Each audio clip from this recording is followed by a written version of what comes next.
বহুদিন পর সংসদের প্রবেশ মুখ দিয়ে প্রবেশ করলাম। আমি সাথে আমার এক শ্রদ্ধেয় বাজন বড় ভাই রিজওয়ান সহ। এটা একটা অকল্পনীয় বিষয় আমার কাছে মনে হচ্ছে, কারণ কেননা ছোটোর সময় বহুত আসছি, এসে বসছি, কিন্তু এখন এমন এক পরিবেশ, এখন আমরা গেটের সামনেও দাঁড়াইতে পারি না, চলে যেতে হয়। তো যাই হোক, এটা এক ধরনের আমার কাছে অ্যাচিভমেন্ট। আসলে আল্লাহ সুবহানাহু ওয়া তাআলার একটা রহমত, কোনোভাবে একটা সুযোগ। সংসদ ভবন এলাকা স্কেটিং নিষেধ। খুবই ভালো লাগতেছে, কিন্তু সামনের পরিবেশটা মানুষের সমাগমের কারণে গতকালকে এই মাঠটার অবস্থা খুব একটা সুন্দর না।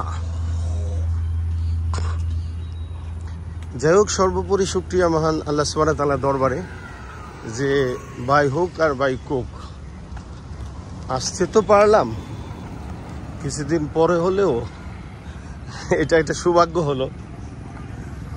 রিজওয়ানকেও কষ্ট দিলাম, বেচারিকে হাঁটাইয়া নিয়ে আসলাম। যদিও জানি ইয়াং ম্যান হাঁটতে পারে, তারপরেও শারীরিক সবসময় তো একরকমের অভ্যেসটা মানুষের থাকে না। যে শুকরিয়া আলহামদুলিল্লাহ, এই যে সাধারণ মানুষ সংসদের গেটে এইভাবে প্রবেশ করবে, এটা আমার কাছে পুরাই একটা স্বপ্নের মতো।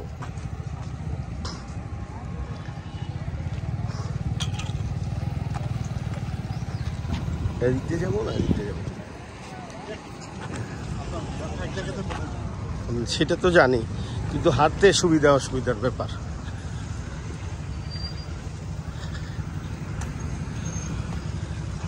আমি খুবই আনন্দিত এই মুহূর্তে, অন্যরকম এক অনুভূতি যে আমাদের পার্লামেন্ট ভবনের সামনে আসতে পারলাম। এটা সর্বসাধারণের জন্য খোলা থাকে না বা আসতে পারে না। তো এখন যেহেতু দেশ নতুন করে স্বাধীন হলো, দেশ ছোঁয়ায় স্বাধীনের পরের দিন আমরা আসলাম।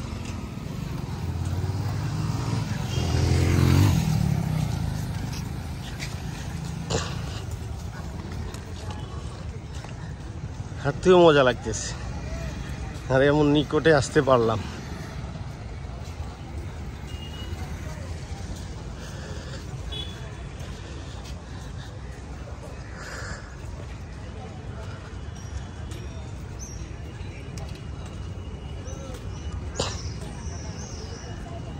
আমি বেসিক্যালি হাঁটতেও বেরোলাম,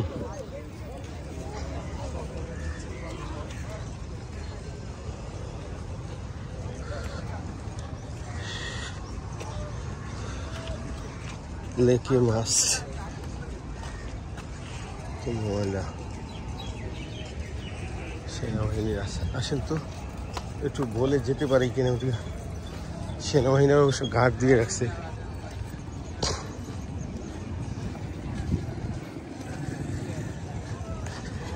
রিজওয়ান বসেন, বসেন।